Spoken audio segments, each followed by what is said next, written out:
ensemble, selon le psaume 133. Dans ces temps d'épidémie, de séparation et de confinement, même si la suspension des réunions et des activités transforme notre vie d'Église, nous devons continuer à être ensemble par le lien fraternel. Le psaume 133 nous inspire beaucoup en cette période. Alors, je le lis. Cantique des degrés, de David. Voici, ô qu'il est agréable, qu'il est doux pour des frères de demeurer ensemble. C'est comme l'huile précieuse qui, répandue sur la tête, descend sur la barbe d'Aaron, qui descend sur le bord de ses vêtements.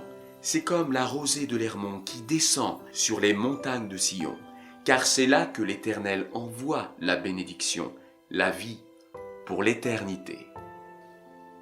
David chante le bonheur et la douceur pour des frères et sœurs d'être en harmonie, d'être des membres d'une même famille et d'être proches.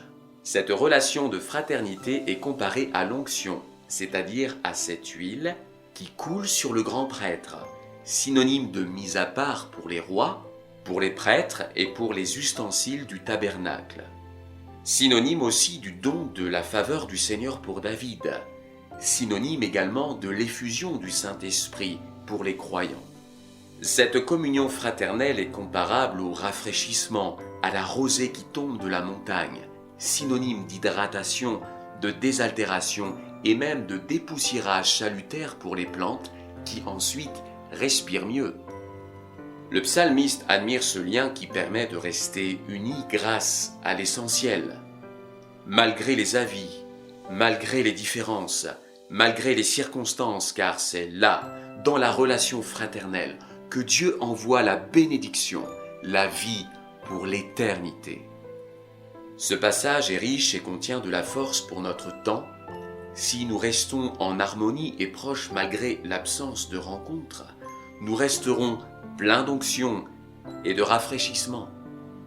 Terminons ce message rempli de vitamines en prenant bien soin de nous, en pratiquant les gestes barrières et les consignes sanitaires pour limiter la propagation et faire disparaître le coronavirus.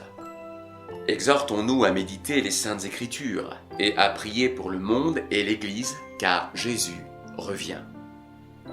Ces prochaines semaines, nous ne pourrons pas nous réunir, mais nous resterons tout de même ensemble.